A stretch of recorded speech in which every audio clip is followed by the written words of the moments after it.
இன்னைக்கு நம்ம மூன்றாவது கண் நேயர்களுக்கு ஒரு புகழ்பெற்ற சித்தரோட ஜீவசமாதியை அறிமுகம் செய்யறதுக்காக போய்கிட்டு இருக்கோம்.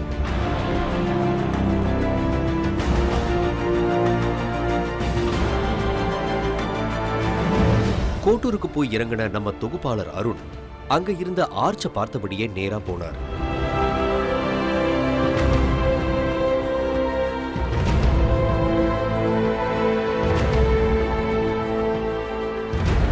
கோயில் வாசல்ல நின்னுகிட்டு இருந்த கார்த்திகேயன் சாமி நம்ம அருணை வரவேற்று கூட்டிக்கிட்டு போனாரு.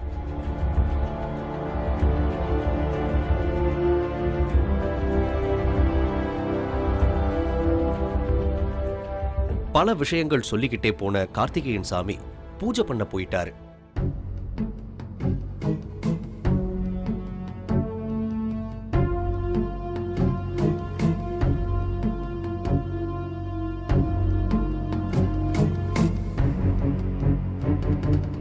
இப்ப நம்ம அருண் அந்த கோயிலை சுத்தி பார்த்தாரு.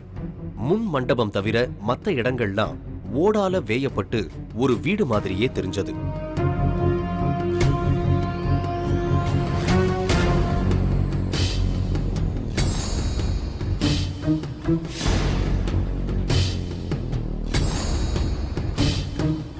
அங்க ஒரு மரம் இருந்தது. அதுல நிறைய தாலி கயிர்கள் மஞ்சளோட கோர்த்து கட்டி இருந்தாங்க.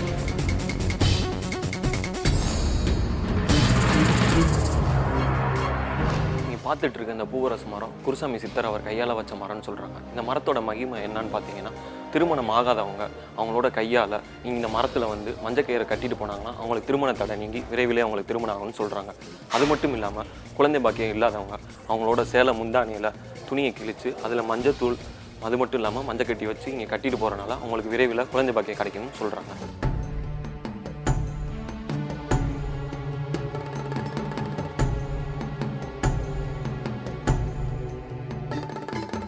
அதே மாதிரி நிறைய வளையல்களையும் கட்டி தொங்க விட்டிருந்தாங்க. அது மட்டும் இல்லாம மரத்தடியில நிறைய தகடுல செஞ்ச உருவங்களை வச்சிருந்தாங்க.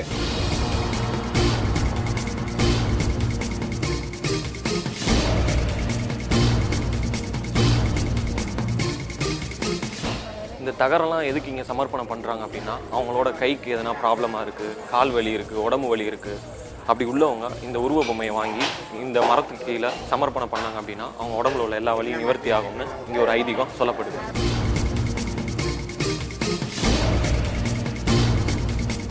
அங்க ஒரு அம்மா எல்லாருக்கும் குங்குமம் வச்சுக்கிட்டு இருந்தாங்க.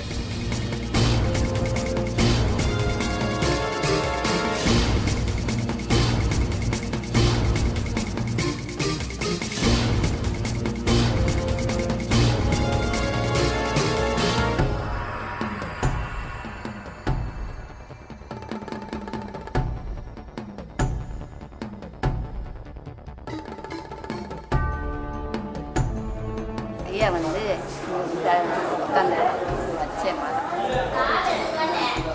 அதனால் குழந்தை இல்லாதவங்களுக்கு குட்டிகளுக்கு போட்டால் குழந்தை கொடுக்காது.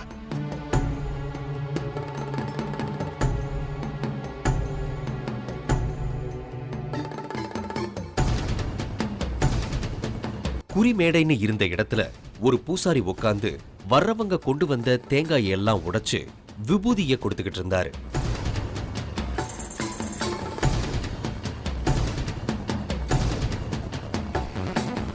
அந்த மேடையை சுத்தி போனா பின்னாடி இருந்தது தீப ஒளி பூஜை அறை.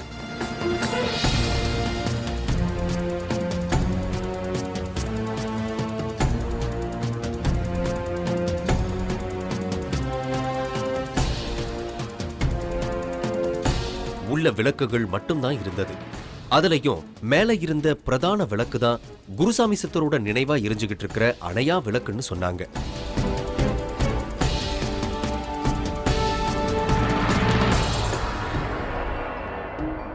அந்த சன்னதி முன்னால சித்தரோட பாதுகைய ஒரு தட்டுல வச்சு அதுக்கு மாலை போட்டு வச்சிருந்தாங்க. நிறைய எண்ணெய் பாட்டில்கள்லாம் இருந்தது.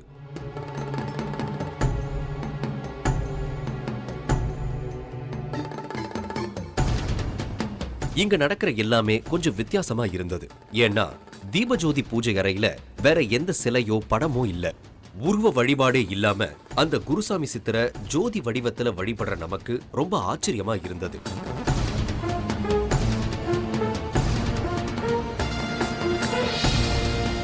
கார்த்திகேயன் சாமி குருசாமி சித்தரோட பரம்பரையில வந்தவரா. அவர்கிட்டயே கேட்டு தெரிஞ்சுக்கலாம்னு ஆசைப்பட்டோம். நம்ம தொகுப்பாளர் அருண் சில கேள்விகளை கேட்டாரு. ஐயா வணக்கம் ஐயா. கோட்டூர் குருசாமி சித்தர்னாலே தென்மாவட்டம் ஃபுல்லாக நல்ல பிரபலம். அவரை பற்றி கொஞ்சம் சொல்ல முடியுமா ஐயா? இவர் வந்து உயிரோடு ஐக்கியமான சித்தர் தான். இவர் வந்து 18 சித்தர்னு சொல்லி கேள்விப்பட்டிருப்பீங்க இல்லையா?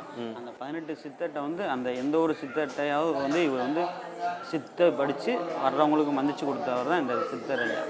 இவர் வந்து ஆடி மாதம் மக நட்சத்திரத்தில் வந்து இங்கே வந்து உயிரோடு ஐக்கியமாயிருக்காரு. இப்போ இந்த ஆடி 10ஆம் தேதி இந்த மாதத்தில் வந்து திருவிழா நடக்கும். ரொம்ப வந்து விசேஷமாக இருக்காங்க. வந்து கிட்டத்தட்ட ஒரு 5 மூடை 6 மூடை அரிசி வந்து அன்னதானம் செய்வோம். வர்ற பக்தர்கள்ட்ட வாங்கி தான் நாங்கள் வந்து அன்னதானம் செய்வோம். ரொம்ப விசேஷமாக இருக்கும். அன்றைக்கிங்க வந்து கலந்துக்கிட்டிங்கன்னா. மற்றபடி அவங்கவுங்க நேர்த்திக்கரனுக்கு என்னென்ன செலுத்தணும்னு நேர்ந்தாலும் அதை இங்கே ஐயாட்ட வந்து செலுத்திட்டு போயிடுவாங்க. நம்பிக்கையின் பேரில் இங்கே வர்றாங்க. அது அவங்களுக்கு வந்து சௌரியமாயிருது. அந்த சித்தர் இங்கே எப்படி வந்து அடைக்கலமானார்? அது வந்து வாய்மொழியில் தான் எல்லாமே சொல்லியிருக்காங்க. அவர் வந்து மகாலிங்க மலை, இமய மலை, கைலாய மலை எல்லா இடத்துக்கும் போயிட்டு வந்து எல்லா நாடு ஊர் எல்லாம் சுற்றி வந்து இங்கே வரும்போது அவருக்காக தோணியிருக்கு. சரி நமக்கு இங்கேயே ஐக்கியமாயிடுவோம் அப்படின்னு சொல்லிட்டு இங்கேயே வந்து வர்ற பக்தர்களுக்கு வர்றவங்களுக்கு எல்லாத்துக்குமே ஊதி மதித்து கொடுத்து ஒரு சின்ன மருத்துவம் மாதிரி சித்த வைத்தியர் மாதிரி பார்த்து அவர் இங்கேயே உயிரோடு ஐக்கியமாயிட்டார். அவருடைய தம்பி வாரிசுகள் தான் வந்து நாங்கள் இப்போ பூஜை வச்சுட்டு வர்றோம். நான் வந்து 9வது தலைமுறை. நான் வந்து என்னுடைய அப்பா 8வது தலைமுறை. நம்பிக்கை என்பதில் வர்றாங்க எல்லாருமே. அவங்களுக்கு சௌரியமாயிருது. ஐயா நான் இங்கே பார்க்கும்போது தீபாவளி அறைன்னு தான் இங்கே எழுதியிருந்தேன். அவருடைய ஜீவ சமாதி இங்கே எங்கேயா இருக்குது? இது வந்து அவர் தியானம் பண்ணி பூசை வச்ச இடம் தான் இது. அவர் ஏற்றி வச்ச ஜோதி தான் இங்கே வந்து சாமியாக இருக்கும். இங்கே வந்து சிலையெல்லாம் எதுவுமே இங்கே கிடையாது. இங்கே வந்து தேங்காய் பழம் உடைச்சி மாலுக்கு எடுக்கிறது, காது குத்துறது எல்லா நேர்த்திக்கணுமே இங்கே செலுத்துவாங்க. இந்த இதுக்கு அடுத்து கொஞ்சம் பக்கத்தில் தான் வந்து ஐயாவுடைய சமாதி இருக்குது. பஸ்லேருந்து இறங்கி வரும்போது பார்த்தீங்கன்னா எதுக்க தெரியும், அதுதான் ஐயாவுடைய சமாதி. இங்கே கோயிலில் தீபாவளி பூஜை அறை கும்பிட்டுட்டு தான் அங்கே சமாதியில் போய் கும்பிடுவாங்க. அங்கேயும் கும்பிட்டு இங்கே எல்லாம் எங்கேனாலும் கும்பிட்டு போகலாம், ஒன்றும் தப்பு கிடையாது. ஆனால் ஃபஸ்ட்டு இங்கே கும்பிட்டுட்டு தான் அப்புறமா அங்கே போய் கும்பிடணும். ஊரல் 10 அரிப்பு அந்த விசகடி எது இருந்துச்சுன்னா நாங்கள் கோயிலேருந்து ஐயா சொல்லி கொடுத்த வாக்குப்படி நாங்கள் அந்த மிளகு மந்திச்சு கொடுப்போம். 3வது கண் புதிய பார்வை இடைவேளைக்கு பிறகு 3வது கண் புதிய பார்வை தொடர்கிறது.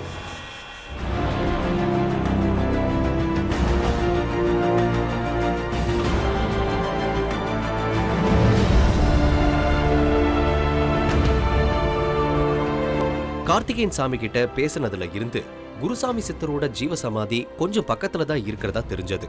அதோட வேணல் கட்டி உடம்புல வர்ற மத்த கட்டிங்க எல்லாத்துக்கும் இங்க தீர்வு கிடைக்கிறதா தெரிஞ்சது. இங்கே வரக்கூடிய பக்தர்களுக்கு என்னென்ன நோய் நொடிலாம் நீங்கி இருக்கு? அதாவது சிலந்தி கட்டி பிறப்பாடு வர்றவங்களுக்கு வந்து விளக்கெண்ணெய் வந்துச்சு கொடுப்போம். சுத்தமான விளக்கெண்ணெய் வந்துச்சு கொடுப்போம். அது அவங்க 2 நாள் 3 நாள் போடுவாங்க. போட்டோன்னே பழுத்து அந்த கண் வச்சு அந்த இதில் வந்து உடஞ்சி வெளியேறிடும். அது ஃபுல்லாக அப்படியே எப்படி இருந்ததோ அந்த இடம் வந்து அப்படியே மாறிடும். அப்புறம் வந்து ஊரல் 10 அரிப்பு அந்த விசகடி எது இருந்துச்சுன்னா நாங்கள் கோயிலேருந்து ஐயா சொல்லி கொடுத்த வாக்குப்படி நாங்கள் அந்த மிளகு மந்திச்சு கொடுப்போம். மிளகு மந்திச்சு கொடுக்கும்போது நாங்கள் சொல்கிறபடி வந்து அந்த அவங்க வந்து சாப்பிட்டுட்டு வரணும். நாங்கள் சொல்கிறபடி சாப்பிட்டு அவங்க வந்தாங்கனாலே ஒரு குறிப்பிட்ட நாள் சொல்லுவோம். நாங்கள் வந்து அந்த நாள் வந்து அவங்க சாப்பிட்டாங்கனாலே அவங்க உடம்புல வந்து ஒரு மாற்றங்கள் தெரிய ஆரம்பிச்சிடும். அந்த இதை வந்து நாங்கள் சொல்ல அந்த டயத்துக்குள்ளே அவங்க சாப்பிட்டு முடிச்சாங்கன்னா அந்த இது வந்து அவங்களுக்கு இல்லாமலே போயிடும். விசகடி சம்மந்தப்பட்டதெல்லாம் வந்து இங்கே மிளகு தான் மந்திச்சு கொடுப்போம் நாங்கள்.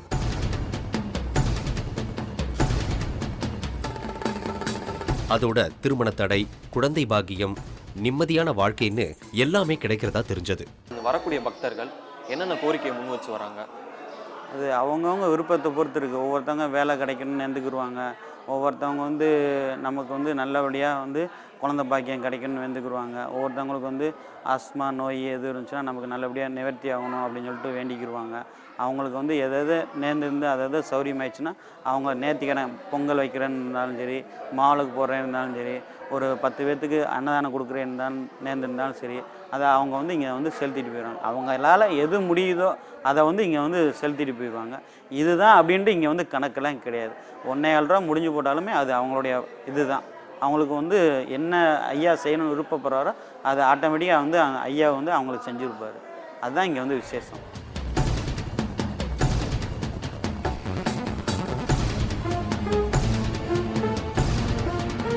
இப்ப உச்சிவேளை பூஜை நடக்கிறதுக்கு நேரம் நெருங்கினதா சொன்னாங்க. பக்தர்கள் நிறைய பேர் காத்துக்கிட்டு இருந்தாங்க.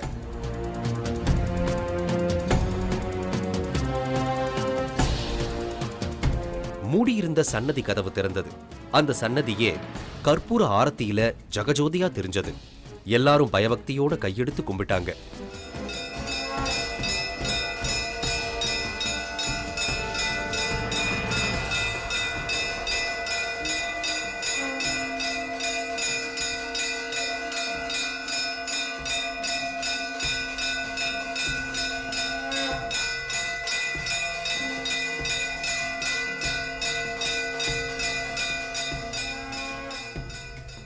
பூஜையை முடிச்ச கார்த்திகேயன் சாமி மேடையில வந்து உட்கார்ந்தாரு.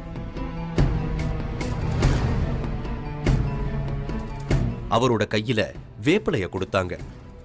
அத கையில வச்சுக்கிட்டு கண்களை மூடின கார்த்திகேயன் சாமி தனக்குத்தானே மந்திரிக்கிற மாதிரி செஞ்சாரு. அந்த நேரத்துல அவரை நாம முதல்ல பார்த்த மாதிரி இல்லாம கொஞ்சம் வித்தியாசமா தெரிஞ்சாரு.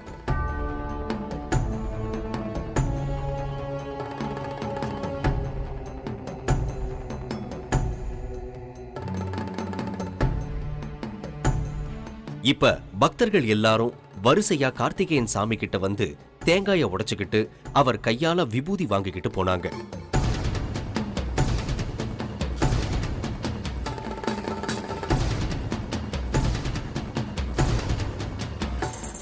இப்போ சின்ன பிள்ளையா இருக்கும்போது எனக்கு சரியாக அவங்க கட்டி இருந்தது. அதுக்கப்புறம் வந்து அதோட திருப்பி என் பையனுக்குமே ஊசி போட்டதில் ஒரு வீக்கமாக இருந்துச்சு. வந்து ஒரு ட்ரிப்பு சாமி விட்டு 2 ட்ரிப் மட்டும் போட்டு சரியாயிடுச்சு. வந்ததுக்கப்புறம் அது எல்லாமே சரியாயிருச்சு. சரியாயிடுச்சு.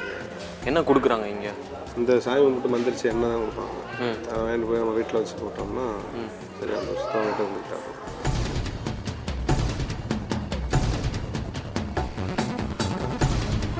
இப்ப அங்க ஒருத்தரை படுக்க வச்சு மாவிளக்கு ஏத்தி அவர் உடம்புல மேல இருந்து இறக்குனாங்க. இப்படி செய்யறதால உடம்புல இருக்கிற வியாதி எல்லாம் தீந்துடும்னு சொன்னாங்க.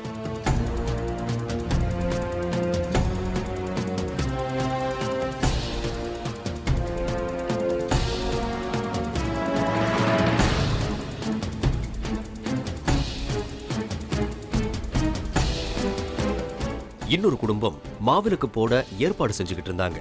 அவங்க கிட்ட போய் நம்ம அருண் பேசினாரு. வணக்கம்.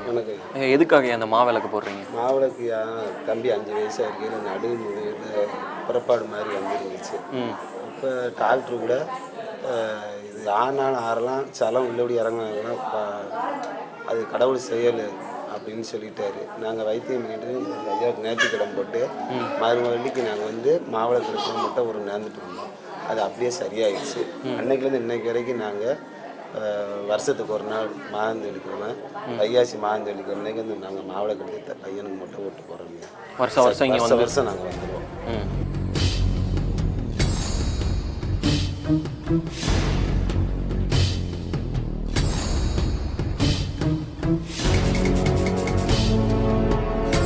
இங்க என்ன ஆச்சரியம்னா, தீப ஒளி பூஜை அறைதான் இங்க முக்கியமான வழிபாட்டு இடம். கருவறையான இந்த அறையில காத்து போக கூட இடம் இல்ல. இருந்தாலும் அந்த சித்தரோட ஜோதி மெல்லிய சுவாசத்துல ஆடுற மாதிரி இருந்தது ஒரு அமானுஷம்தான்னு தெரிஞ்சது.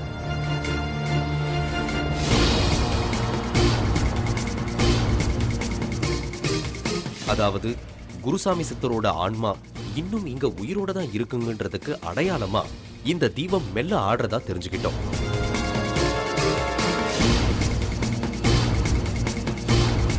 இங்க வந்திருந்த சிலர்கிட்ட நம்ம அருண் பேசினாரு. எல்லாரும் அவங்க அனுபவங்களை சொன்னாங்க. எத்தனை வருடமா வந்துருக்கு? 2 வருடமா வந்துருக்கு.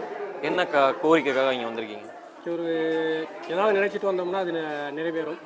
சிலந்தி ஏதாவது புண்ணுகள் விசக்கட்டி அந்த மாதிரி ஏதாவது இருந்துச்சு அப்படின்னா அது வந்து தேரணும் அப்படின்னா வந்து வேண்டிக்கிட்ட அப்படின்னா நிறைவேறும். நீங்கள் இங்கே ஒரு வருடமாக வந்துட்டு இருக்கேன்னு சொன்னீங்க. இங்கே வந்ததுக்கு அப்புறம் உங்கள் வாழ்க்கையில் என்ன மாற்றங்கள் ஆயிருக்கு? வந்தாங்க அப்புறம் வீடு கட்டியிருக்கேன். அதுக்கப்புறம் பிஸ்னஸ் எல்லாம் நல்லா இருக்கு. நேரக்கு எந்த நோய் நொடிகளும் இல்லை. இடையிலேயே வராமல் ஆகி போச்சு. இப்போ மறுபடியும் வந்து என் பேர் ஸ்ரீபிரியா. நாங்கள் சாத்தூர் பக்கத்தில் கத்தானம்பட்டிங்கிற ஊர்லேருந்து வந்துட்டுருக்கோம். இங்கே வந்து நாங்கள் வருஷம் நாங்கள் இங்கே வருவோம். எனக்கு வந்து ஜஸ்ட்டில் கட்டி இருந்ததுனால ஆப்ரேஷன் பண்ண ரொம்ப திரும்ப வந்ததுனால இந்த கோட்டூர் குருசாமி கோயிலை பற்றி எங்களுக்கு ஆரம்பத்திலே சொன்னாங்க. ரொம்ப ஃபேமஸான கோயில், கட்டி இருந்தால் எல்லாமே நல்லா பெர்ஃபெக்ட் ஆயிரும் அப்படின்னு சொல்லியிருந்தாங்க. நாங்களும் ஃபர்ஸ்ட் டைம் வந்து கும்பிட்டோம், சரியாக போச்சு. இங்கே வந்ததுக்கப்புறம் எல்லாமே உங்களுக்கு வந்ததுக்கப்புறம் என் உடம்பு எல்லாமே அவ்வளோ நல்லா இருக்குங்க. இந்த கோயிலை பற்றி நான் அவ்வளோ ஒரு இது நானே இன்னி பரப்பிக்கிட்டு இருக்கேன் நிறைய பேர்கிட்ட. யார் யாருக்கு கட்டி வந்துட்டு என்கிட்ட நிறைய பேர் சொல்லியிருந்தாங்க, இந்த வேனை கட்டியாக இருக்குது, இது கொழுப்பு கட்டியாக இருக்குது, இந்த கட்டியாக இருக்குது, நிறைய பேர் என்கிட்ட வந்து சொல்லியிருந்தாங்க. நானும் அவங்களுக்கு ஒவ்வொருத்தவங்களுக்காக எடுத்து சொல்லியிருந்தேன். இந்த கோயிலை பற்றி நிறைய பேர்த்துக்கு நான் எடுத்து சொல்லியிருக்கேன். அவங்களும் இங்கே வந்து சாமியை கும்பிட்டு மன திருப்தியோடு போயிருக்காங்க.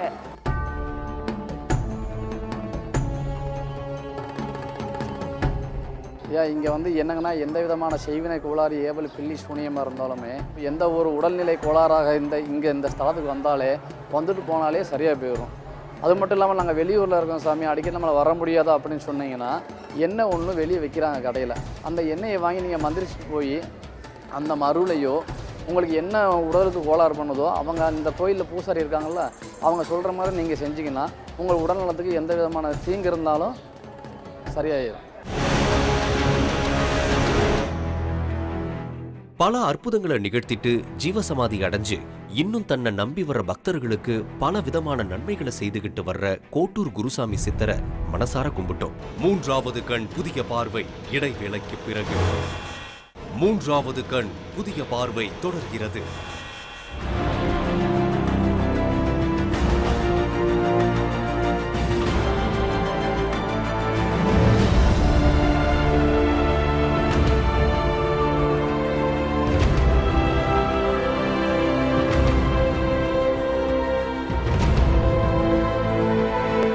இப்ப நம்ம அருண் இங்க இருந்து குருசாமி சித்தரோட ஜீவசமாதியை நோக்கி போனாரு.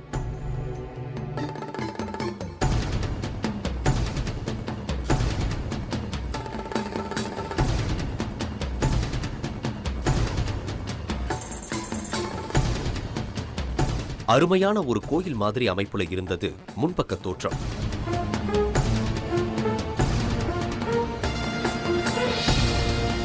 அருண் உள்ள போனாரு. 2 பக்கமும் அடுப்புகள் கட்டி வச்சிருந்தாங்க.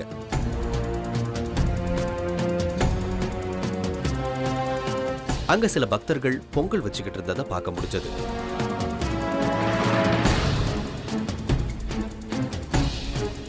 இப்போ நம்ம இங்கே வந்திருக்க இடம் கோட்டூர் குருசாமி சித்தருடைய ஜீவசமாதி இருக்கிற இடத்துக்கு தான் இங்கே வந்திருக்கோம். இங்கே பார்த்தீங்கன்னா பொதுமக்கள் அவங்க நேர்த்திக்கடனை நிறைவேற்றுறதுக்காக கோவில் நிர்வாகம் அவங்களுக்கு இந்த அடுப்பு வசதியெல்லாம் செஞ்சு கொடுத்துருக்காங்க. பொதுமக்கள் அனைவரும் இங்கே பொங்கல் வச்சுட்டு ஜீவசமாதியில் சாமி கும்பிட்டுட்டு போகிறாங்க. வாங்க போய் ஜீவசமாதியாக பார்க்கலாம்.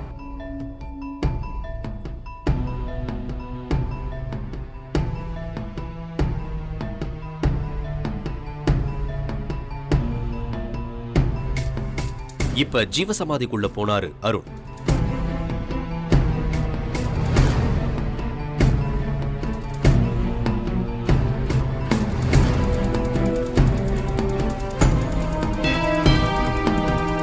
திருநீர் பூசின சிவலிங்கம் இருந்தது. பல அற்புதங்களை நிகழ்த்திட்டு ஜீவசமாதி அடைஞ்சு இன்னும் தன்னை நம்பி வர்ற பக்தர்களுக்கு பல விதமான நன்மைகளை செய்துகிட்டு வர்ற கோட்டூர் குருசாமி சித்தரை மனசார கும்பிட்டோம்.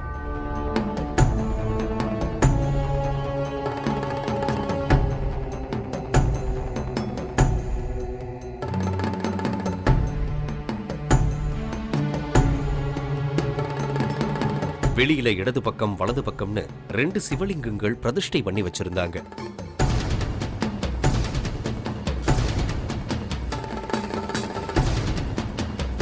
இது 2மே குருசாமி சித்தரோட அண்ணன் தம்பி சமாதிகள்னு தெரிஞ்சுக்கிட்டோம். ஐயாவோட ஜீவ சமாதியில் வேற எதுவும் நீங்கள் ஸ்பெஷல்? அங்கே பூஜையெல்லாம் கிடையாது. இங்கே மட்டும்தான் பூஜை.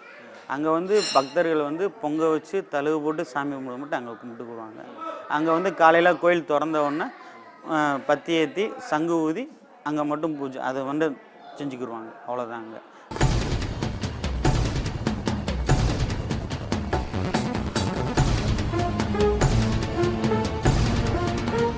மகான்கள் தன்னுடைய பூத உடலை துறந்தாலும் இப்படிப்பட்ட ஜீவ சமாதிகள்ல அவர்களோட ஆன்மா பல அற்புதங்களை நிகழ்த்தி பக்தர்களை காத்து நிக்கிறது நல்லாவே தெரிஞ்சது. இந்த நிறைவோட அங்க இருந்து கிளம்பணும்.